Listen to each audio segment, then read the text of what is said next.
1964 में $8,000 की सेल्स करके $240 का प्रॉफिट रजिस्टर करने वाली सबसे famous sports wear brand Naik आज हर रोज लगभग $14 मिलियन का प्रॉफिट जनरेट करती है। क्रिस्टियानो रोनाल्डो, लेब्रॉन जेम्स और माइकल जॉर्डन जैसे वर्ल्ड क्लास एथलीट्स भी इनके प्रोडक्ट्स यूज करते हैं। पर क्या आप जानते हैं कि जस्ट डू इट का स्लोगन देने वाली नाइक कंपनी का फाउंडर खुद एक फेल्ड एथलीट था। इतना ही नहीं, इस बिजनेस की शुरुआत उसने किसी शोरूम या लोकल शॉप से नहीं, पर कार की डिग्गी से शूज बेचकर की थी। आखिर कैसे तय किया नाइक ने $0 से $1 बिलियन तक का सफर? ये कहानी है कभी न हारने वाले एक जज्बे की। ये कहानी है नाइक के फाउंडर फिल नाइट की। 1960 की एक रात फिल नाइट अचानक सोते सोते चिल्लाए। उन्होंने एक बहुत बुरा सपना देखा जहां उनके जिंदगी का कोई मकसद ही नहीं था। लेकिन सिर्फ ये एक सपना नहीं था, फिल अपनी रियल लाइफ में भी एक ऐसे ही हाई स्ट्रेस सिचुएशन को फेस कर रहे थे जहां उनके बचपन का सपना टूटने की कगार पर था। दरअसल फिल शुरुआत से ही काफी तेज दौड़ते थे और उनकी लाइफ का ड्रीम था एक ग्रेट एथलीट बनना। एक दिन मॉर्निंग रन के दौरान उन्हें ये एहसास हो गया कि उनके कई सालों के रनिंग प्रैक्टिस एफर्ट्स और हार्डवर्क के बाद भी वो अपने स्टेट के तो चैंपियन बन गए थे, पर नेशनल या इंटरनेशनल लेवल पर उनका कहीं नामो निशान भी नहीं था और इम्प्रूवमेंट का कोई स्कोप भी नहीं था, क्योंकि वो ऑलरेडी 24 इयर्स के हो चुके थे। इसी पॉइंट ऑफ टाइम पर फिल ने इस हार्श रियलिटी को एक्सेप्ट कर लिया कि ये उनके रनिंग करियर का द एंड था। He was talented but not exceptional. Phil ने उसके बाद स्टैनफोर्ड यूनिवर्सिटी में ग्रेजुएट स्कूल ऑफ बिजनेस में MBA के लिए एनरोल किया, जहां से उनकी जिंदगी बदलने वाली थी। एक प्रोजेक्ट रिसर्च के दौरान फिल एक थीसिस लिख रहे थे जिसका टाइटल था Can Japanese Sport Shoes Do to German Sport Shoes What Japanese Cameras Did to German Cameras? दरअसल अपनी लो प्राइस एंड बेस्ट क्वालिटी की वजह से अमेरिका में जापानीज कैमरास ने जर्मन कैमरास को रिप्लेस कर दिया था, और फिल का मानना था कि सिमिलरली जापानीज स्पोर्ट शूज भी जर्मन स्पोर्ट शूज एडिडास और प्यूमा के साथ वही कर सकते हैं। क्योंकि फिल को ये बहुत अच्छे से पता था कि उस पीरियड में जापान फुटवेयर इंडस्ट्री में काफी सारे एक्सपेरिमेंट्स कर रहा था। न सिर्फ इतना ही बल्कि जापान में शू मैन्युफैक्चरिंग के कॉस्ट भी काफी कम ही थे। फिल ने अपना आइडिया पूरी क्लास में प्रेजेंट किया, लेकिन किसी ने भी इस थियरी को सपोर्ट नहीं किया, क्योंकि उस समय एडिडास और प्यूमा अमेरिकन मार्केट्स में छाए हुए थे और उनकी रिप्लेसमेंट लगभग इम्पॉसिबल लग रही थी। लेकिन फिल को अब अपना रास्ता मिल चुका था। वो एग्जैक्टली जानते थे कि उन्हें अब अपनी लाइफ के साथ क्या करना है। जापान से शूज इंपोर्ट करके यूएस में सेल करने का आइडिया एग्जीक्यूट करना फिल के लिए उतना भी आसान नहीं था, क्योंकि उन्हें ना तो इम्पोर्ट बिजनेस का कोई नॉलेज था और ना ही कोई सेलिंग एक्सपीरियंस। लेकिन ये आइडिया अब उनका ड्रीम बन चुका था।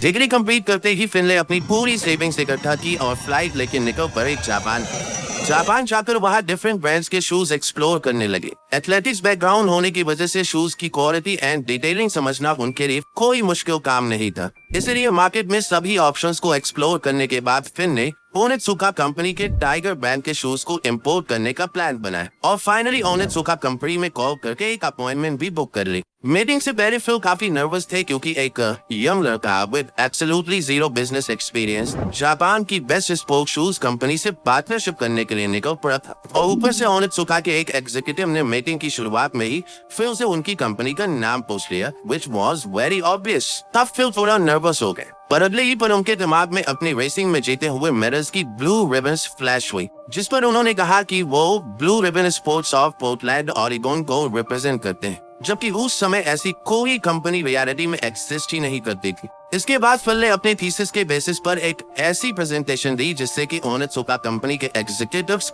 काफी इंप्रेस हो गए, और at the end of the meeting वो खुद ही फिल को यूएस में टाइगर ब्रांड के शूज सेल करने के लिए पिच करने लगे। फिल ने झट से इस अपॉर्चुनिटी को ग्रैब कर लिया and it was a deal.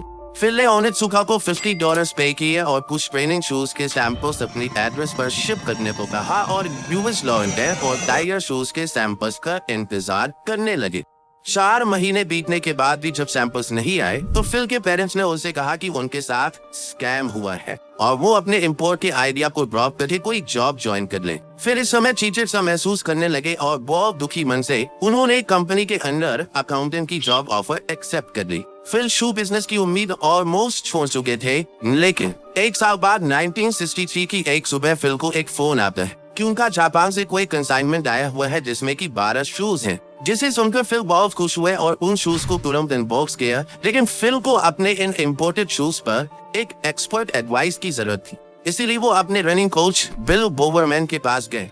Bill उन दिनों रनिंग की दुनिया के एक हाईली रिस्पेक्टेड फिगर थे, जो हमेशा रनिंग शूज में इम्प्रूवमेंट करने के लिए काफी सारी एक्सपेरिमेंट्स करते रहते थे। वो बिना पूछे ही अपने स्टूडेंट्स के शूज ले लेते थे और उनको टीयर करके ऐसे मॉडिफिकेशंस करते थे जो उन शूज को लाइट वेट बना देते थे, और इससे उन एथलीट्स की परफॉर्मेंस अचानक से ड्रास्टिकली इम्प्रूव हो जाती थी। फिर ने टाइगर शूज के सैंपल्स बोवरमैन को दिखाए और अपना बिजनेस प्लान समझाया। टाइगर शूज की क्वालिटी और फिल के प्लान से बिल बोवरमैन काफी इम्प्रेस हो गए और ऑन द स्पॉट फिल को 50% पर बिजनेस पार्टनरशिप का ऑफर दे दिया। फिल के लिए बोवरमैन एक गॉड लाइक फिगर थे जो रनिंग शूज को लेकर काफी पैशनेट थे, इसीलिए दोनों के बीच डील स्ट्राइक हो गई और वो दोनों ऑफिशियली 50-50% के पार्टनर थे उस ब्लू रिबन स्पोर्ट्स कंपनी के, जो एक्चुअली में अब एग्जिस्टेंस में आई थी। फिल ने ओनित्सुका कंपनी को एक लेटर लिखकर टाइगर शूज सेल करने के लिए वेस्टर्न यूएसए में एक्सक्लूसिव डिस्ट्रीब्यूटर्स राइट्स मांगे और साथ ही $1,000 की cost per 300 pair of shoes का ऑर्डर भी कर दिया। इस बार शूज टाइम पर आ गए और ब्लू रिबन स्पोर्ट्स को टाइगर शूज ब्रांड के एक्सक्लूसिव डिस्ट्रीब्यूशन राइट्स भी मिल चुके थे। फिल ने अपने अकाउंटेंट की जॉब से भी रिजाइन कर दिया ताकि वो अपने न्यू बिजनेस पर फोकस कर सके। फिल के पास अब कोई ऑफिस नहीं था जहां वो शूज को स्टॉक कर सके या बिजनेस ऑपरेशंस को हैंडल कर सके, इसीलिए उसने अपने पेरेंट्स के घर के बेसमेंट को ही ब्लू रिबन स्पोर्ट्स का ऑफिस बना लिया। फिल ने कई लोकल स्पोर्ट्स शॉप्स में टाइगर शूज स्टॉक करने की रिक्वेस्ट की, पर किसी ने भी फिल को सीरियसली नहीं लिया और एक अनजान जापानीज ब्रांड के शूज को अपनी शॉप्स पर स्टॉक करने से साफ साफ मना कर दिया। फिल पहले तो थोड़ा निराश हुए, पर फिर उन्होंने डिसाइड किया कि वो अपनी कार की डिग्गी में ही शूज बॉक्सेस स्टफ करके सेल करेंगे। इसके बाद यूएस में जहां कहीं भी एथलेटिक्स कंपटीशन होता, फिल वहां पहुंच जाते और टाइगर ब्रांड्स की शूज को प्रमोट करते। क्योंकि फिल खुद भी एक रनर रह चुके थे, इसीलिए वो दूसरे एथलीट्स की प्रॉब्लम से अच्छे से कनेक्ट कर पाते थे और उन्हें डिजायर्ड सॉल्यूशंस भी प्रोवाइड करते थे। फिल की मार्केटिंग इतनी स्ट्रॉन्ग थी कि उनकी फर्स्ट कंसाइनमेंट के 300 पेयर्स आसानी से हाथों हाथ बिक गए, जिससे कि उन्हें $2,000 का फर्स्ट प्रॉफिट हुआ। फिल ने उसे री इन्वेस्ट करके 900 पेयर्स का नेक्स्ट ऑर्डर प्लेस किया और कंपनी के लिए सेल्स पर्सन भी हायर किए। पहले साल में बीआरएस ने $8,000 और नेक्स्ट ईयर यानी कि 1964 में $20,000 की सेल्स जनरेट कर ली थी, जिसके बाद उन्होंने सेंटा मोनिका में अपना एक आउटलेट खोला जहां से वो अब बिजनेस ऑपरेट करने लगे। एक तरफ Phil business side of operation देख रहे थे, तो वही दूसरी तरफ प्रोडक्ट्स को बेहतर बनाने के लिए इनोवेशंस बिल बोवरमैन हैंडल कर रहे थे। वो आने वाली हर शिपमेंट के शूज में मॉडिफिकेशन करते, फिर नोट्स बनाकर ओनित्सुका कंपनी को भेजते, जिससे धीरे धीरे करके वो शूज अमेरिकन के लिए कस्टमाइज होने लगे। 1968 में बिल बोवरमैन ने जॉगिंग से रिलेटेड एक बुक लिखी जो कि सरप्राइजिंगली मिलियंस में सेल होने लगी, जिससे कि अमेरिकन में जॉगिंग का क्रेज बन गया और इसी वजह से जॉगिंग शूज की डिमांड स्काई रॉकेट करने लगी। तब फिल और बोवरमैन ने टाइगर शूज में अपने अब तक के सबसे यूजफुल मॉडिफिकेशंस करके लॉन्च कर दिया और जिसे उन्होंने नाम दिया कॉर्टेज, और यही टर्निंग पॉइंट साबित हुआ उनके बिजनेस के लिए, क्योंकि कॉर्टेज डिजाइन इतने पॉपुलर हुए कि 1969 में ये यूएस मार्केट में बिकने वाले नंबर 1 बन गए, जिसकी बदौलत ब्लू रिबन्स ने एक साल में $3 लाख की सेल्स अचीव कर ली। फिल के लिए सब कुछ सही चल रहा था, लेकिन उसे ये नहीं पता था कि ओनित्सुका कंपनी के मन में लालच आ गया था, जिसने फिल के सामने डिस्ट्रीब्यूटर राइट्स के बदले बीआरएस में 51% स्टेक अक्वायर करने की शर्त रखी। मींस इनडायरेक्टली वो बीआरएस के मालिक बनना चाहते थे, जो कि ऑब्वियसली फिल एंड बोवरमैन को मंजूर नहीं था, जिस वजह से 1971 में फिल ने उस कॉन्ट्रैक्ट को एंड कर दिया।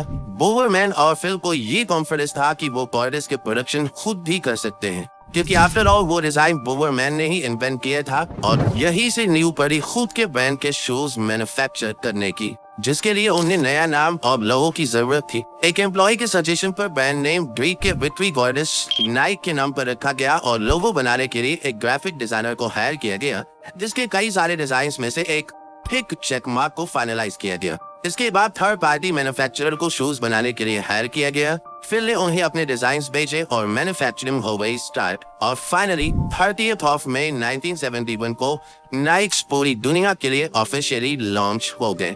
लेकिन अनलाइक टुडे, नाइक को कोई नहीं जानता था। प्लस प्यूमा, एडिडास और अब खुद टाइगर जैसे बड़े ब्रांड्स नाइक को कड़ी टक्कर दे रहे थे मार्केट में। इसीलिए फिल ने एक ऐसी यूनिक मार्केटिंग स्ट्रेटेजी यूज की जो 1970s में कोई नहीं कर रहा था। उन्होंने देखा कि दूसरे रनर्स भी उसी ब्रांड के शूज प्रेफर करते थे जो वर्ल्ड के बेस्ट एथलीट्स पहनते थे। इसीलिए नाइक ने उस समय के बेस्ट रनर स्टीव प्रीफंटिम के साथ में एनुअली $5,000 की डील करके नाइक को प्रमोट करवाया, जिससे नाइक के सेल्स शूट अप हो गए और इसी के साथ नाइक एथलीट ब्रांड एंडोर्समेंट करने वाली पहली कंपनी बन गई। फिल ने अपने एक्सपीरियंस बोवरमैन के शू डिजाइन और एग्जिस्टिंग कस्टमर बेस को यूज करके नाइक को ग्रो किया। As a result, 1980 तक नाइक $270 मिलियन की सेल्स टच करके एडिडास को बीट करके यूएसए की सबसे बड़ी एथलेटिक शू कंपनी बन चुकी थी। नाइक का फोकस हमेशा से अपने शूज को स्पोर्ट्स के लिए बेस्ट बनाने का था। लुक्स और स्टाइल कभी उनकी प्रायोरिटी थी ही नहीं। लेकिन लेट 1980s में फैशन ट्रेंड और एथलेटिक शूज के टेस्ट में मेजर चेंज आने लगे। लोग बेटर परफॉर्मेंस के साथ साथ स्टाइल और लुक्स भी डिमांड कर रहे थे, जिस वजह से रीबॉक ने कुछ ही समय में नाइक को ओवरटेक कर लिया। लेकिन फिल ने मार्केट के इस सेंटिमेंट को पहचान लिया और माइकल जॉर्डन, जो कि उस समय बास्केटबॉल के इमर्जिंग प्लेयर थे, और फिल को ये पता था कि वो फ्यूचर में एक लेजेंडरी प्लेयर बनकर उभरेंगे, इसीलिए नाइक ने उनके साथ ब्रांड एंडोर्समेंट साइन किया और उनके नाम पर एयर जॉर्डन नाम के बास्केटबॉल स्नीकर्स भी लॉन्च किए। एयर जॉर्डन के पहले बास्केटबॉल शूज काफी डल और बोरिंग होते थे, लेकिन नाइक ने जॉर्डन रेंज को बोल्ड कलर्स और स्टाइलिश डिजाइन्स में इंट्रोड्यूस किया, जिससे कि उसका क्रेज अमेरिका में ही नहीं बल्कि पूरी दुनिया में छा गया और यही से शुरुआत हुई स्नीकर कल्चर की। लॉन्च की पहले ही साल एयर जॉर्डन ने अपने स्टाइल और परफॉर्मेंस के दम पर नाइक की सेल्स को $100 मिलियन तक पहुंचा दिया और नाइक ने रीबॉक को ओवरटेक कर लिया। इस हिस्टोरिकल सक्सेस के बाद नाइक कभी नहीं रुका और 1990s में ग्लोबली एक्सपेंड करके हर कंट्री का मार्केट कैप्चर कर लिया। शूज के अलावा और भी स्पोर्ट्स वेयर प्रोडक्ट्स प्रोड्यूस करके नाइक आज 12 लाख करोड़ की वैल्यूएशन के साथ दुनिया की सबसे बड़ी स्पोर्ट्स वेयर ब्रांड बन गई है। फिल और नाइक की जर्नी सचमुच बेमिसाल है, जिसका सबसे बड़ा लेसन है एग्जीक्यूशन, जो कि टैग लाइन भी है जस्ट डू इट। आपको नाइक की जर्नी कैसी लगी हमें कमेंट बॉक्स में जरूर बताइएगा और ऐसे ही लाइफ चेंजिंग स्टोरीज को देखने के लिए चैनल को सब्सक्राइब जरूर करें।